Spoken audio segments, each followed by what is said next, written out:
అందరికీ నమస్కారం. Welcome to my channel.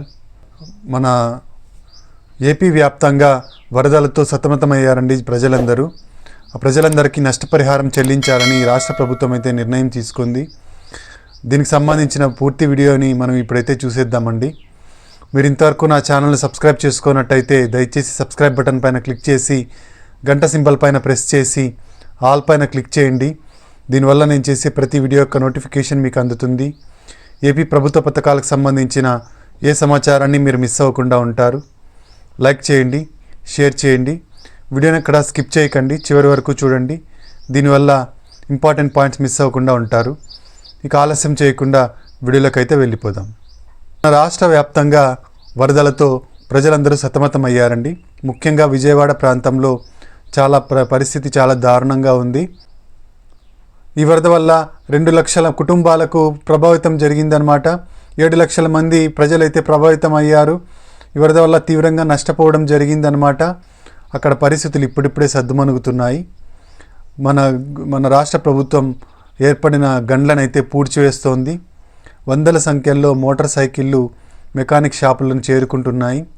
ఒక్కొక్కటిగా రిపేరీ చేస్తూ వస్తున్నారు. జనాలందరూ తమ ఇళ్లను శుభ్రపరుచుకుంటున్నారు. రోడ్లను కూడా శుభ్రపరుస్తోంది గవర్నమెంట్. మన బుడమేరుకు సంబంధించిన గండినైతే పూడ్చడం జరిగిందనమాట.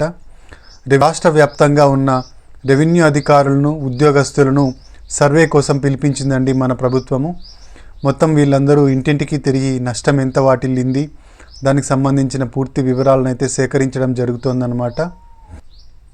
మొత్తంగా 1 కోటి ఫుడ్ ప్యాకెట్లను అయితే పంచడం జరిగింది. 1 కోటి మందికి ఆహారాన్ని అయితే అందించడం జరిగింది. ఇప్పటి వరకు 90 లక్షల మందికి వాటర్ బాటిళ్లను పంచడం జరిగిందనమాట. 25 లక్షల లీటర్ల పాల ప్యాకెట్లను పంచడం జరిగింది. ఇలా ఆహారం లేని వాళ్ళందరికీ ఆహారాన్ని అయితే పంచడం జరిగిందనమాట మన రాష్ట్ర ప్రభుత్వము. ఇంకా ఇప్పటికీ అక్కడ ఆహారాన్ని తయారు చేసుకునే పరిస్థితి లేదండి వాళ్ళకు. ఇంట్లో ఇంకా నీళ్ళు అలాగే నిలువ ఉన్నాయి. కాబట్టి ఇంకా ఇప్పటికీ కూడా ఆహారాన్ని అందిస్తోంది మన రాష్ట్ర ప్రభుత్వం వాళ్ళకు. మన రాష్ట్ర ప్రభుత్వం ఇంటింటికి తిరిగి సర్వేనైతే చేపట్టడం జరిగింది. ఎంత నష్టం జరిగింది, వాళ్ళకు ఎంత నష్టపరిహారం చెల్లించాలి అని. బుధవారం సాయంత్రానికల్లా ఈ నష్టపరిహారానికి సంబంధించిన పూర్తి వివరాలు అయితే ప్రభుత్వంకి చేరుతున్నాయి. దాన్ని బట్టి నష్టపరిహారం ఎంత ఇవ్వాలి అని చెప్పేసి రాష్ట్ర ప్రభుత్వం అయితే ఒక యోచనలోకి రాబోతోందనమాట. అధికారులు సర్వేకి వచ్చినప్పుడు మీరు వాళ్ళకు అందుబాటులో ఉండండి. వాళ్ళు అడిగిన పత్రాలను అయితే చూపించండి. దీనివల్ల నష్టపరిహారం త్వరగా అందుబాటులోకి రావడం జరుగుతుందన్నమాట. రైతులు ఈ పంట లేదా ఈ క్రాప్లో తమ పేర్లను నమోదు చేసుకున్నట్టయితే నష్టపరిహారం రావడానికి సులభంగా ఉంటుందన్నమాట. పూర్తిగా నీట మునిగిన ఇళ్లకు 25,000 రూపాయలు ఇవ్వాలి అనే ఆలోచనలో ఉంది మన ప్రభుత్వము. అలాగే పాక్షికంగా నీట మునిగిన ఇళ్లకు 10,000 రూపాయలు చెల్లించాలని, అలాగే బైక్ రిపేరీలకు 3,000 రూపాయలు ఇవ్వాలని, ఆటోలు ట్యాక్సీల రిపేరీలకు 10,000 రూపాయలు ఇవ్వాలని చెప్పేసి రాష్ట్ర ప్రభుత్వం యోచనలో ఉందండి. అయితే ఏ ఇంట్లో ఎంత నష్టం జరిగింది దాన్ని బట్టి ఈ నష్టపరిహారం అనేది ఇవ్వడం అయితే జరుగుతుందన్నమాట. ప్రతి ఇంటికి ఒకే నష్టపరిహారం ఉండదు. నష్టాన్ని బట్టి నష్టపరిహారాన్ని చెల్లించాలని గవర్నమెంట్ యోచిస్తోంది.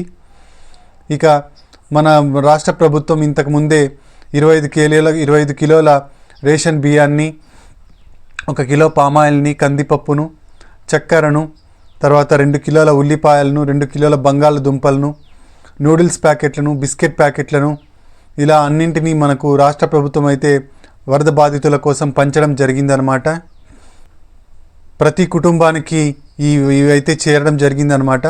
ప్రతి కుటుంబానికి 2 జతల వస్త్రాలను అందించాలని మన రాష్ట్ర ముఖ్యమంత్రి చంద్రబాబు నాయుడు గారు అయితే ఆదేశాలు జారీ చేయడం జరిగిందనమాట.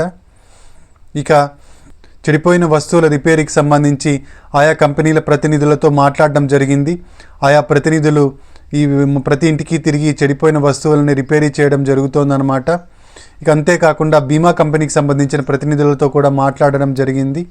కంపెనీ ప్రతినిధులతో కూడా మాట్లాడి వీలైనంత త్వరగా బీమా డబ్బులు వాళ్ళ చేతికి అందేలా చేయాలని చెప్పేసి రాష్ట్ర ప్రభుత్వం వాళ్ళతో సంప్రదింపులు జరిపిందనమాట. ఇక రిపేరీల కోసం, మోటార్ సైకిళ్ళ రిపేరీల కోసం 3,000 రూపాయలు అయితే చెల్లించడం జరుగుతోంది. మోటార్ సైకిళ్ళకు రిపేరీనే కాకుండా చెడిపోయిన టీవీలు, ఫ్రిడ్జ్లు ఇలాంటి అన్ని వస్తువులను రిపేరీ చేయించడం కోసం వాళ్ళకు సంబంధించిన ఆయా కంపెనీలకు సంబంధించిన ప్రతినిధులతో మాట్లాడి అతి తక్కువ ఖర్చుతో దాన్ని రిపేరీలు చేసే విధంగా ప్రభుత్వం అయితే చర్యలు తీసుకుంటోందన్నమాట. ఇక పారిశుద్ధ పనులు అయితే వేగవంతంగా జరుగుతున్నాయి. రోడ్లన్నీ పూర్తిగా ఇప్పటికే ఒక కొలిక్కి రావడం జరిగింది. రోడ్లన్నీ పూర్తిగా శుభ్రపరుస్తున్నారు. 7,000 మంది పారిశుద్ధ కార్మికులు ఈ విజయవాడలో పనిచేయడం జరుగుతోంది. మొత్తంగా 7,000 మంది తమ కార్యకలాపాలను సాగిస్తూ పూర్తి రోడ్లను అయితే శుభ్రపరచడం జరుగుతోందన్నమాట. అంతేకాకుండా ఫైర్ ఇంజన్లు, జేసీబీలు, ఇలా టిప్పర్లు ఇవన్నీ కూడా పారిశుద్ధ కార్యక్రమాల్లో పాల్గొనడం జరుగుతోందన్నమాట. మొత్తంగా 150 ఫైర్ ఇంజన్లు అయితే పారిశుద్ధ కార్యక్రమంలో పాల్గొంటున్నాయి. మొదటిసారిగా ఇళ్ళనన్నింటినీ ఫైర్ ఇంజన్లతో తెచ్చిన వాటర్తో క్లీన్ చేయడం జరుగుతోందన్నమాట. ఇక మన రాష్ట్ర ప్రభుత్వం పంట నష్టం ఎంత జరిగింది అని చెప్పేసి అంచనా వేయడం జరుగుతోంది. కేంద్ర వ్యవసాయ శాఖ మంత్రి శివరాజ్ చౌహాన్ గారు మొత్తం రాష్ట్రంలో పర్యటించడం జరిగిందనమాట. పంట యొక్క నష్టాన్ని అంచనా వేయడం జరుగుతోంది. ఈ అంచనా వేయడం జరిగిన తర్వాత 1-2 రోజుల్లో పంట నష్టానికి సంబంధించిన డబ్బులను కూడా వేయడం జరుగుతోంది. అంతేకాకుండా ఇంటికి సంబంధించిన నష్టాన్ని కూడా, ఇళ్ళకి సంబంధించిన నష్టాన్ని, ఆస్తి నష్టాన్ని కూడా అంచనా వేయడం జరుగుతుందన్నమాట. ఈ అంచనా వేసిన తర్వాత 2-3 రోజుల్లోనే దీనికి సంబంధించిన డబ్బులను అయితే రాష్ట్ర ప్రభుత్వం రిలీజ్ చేయబోతోంది. 1-2 రోజుల్లో సర్వే పూర్తి కానుంది. 1-2 రోజుల్లో పూర్తి అయిన తర్వాత 2-3 రోజుల్లోనే దీనికి సంబంధించిన నష్టపరిహారాన్ని ప్రభుత్వం అయితే రిలీజ్ చేయడం జరుగుతుందన్నమాట. పూర్తిగా నీట మునిగిన ఇళ్లకు 25,000 రూపాయలను, పాక్షికంగా మునిగిన ఇళ్లకు 10,000 రూపాయలను, ఆటోలకు, ట్యాక్సీలకు 10,000 రూపాయలను, అలాగే బైక్ రిపేరీలకు 3,000 రూపాయలను చెల్లించాలని ప్రభుత్వం యోచిస్తోందన్నమాట.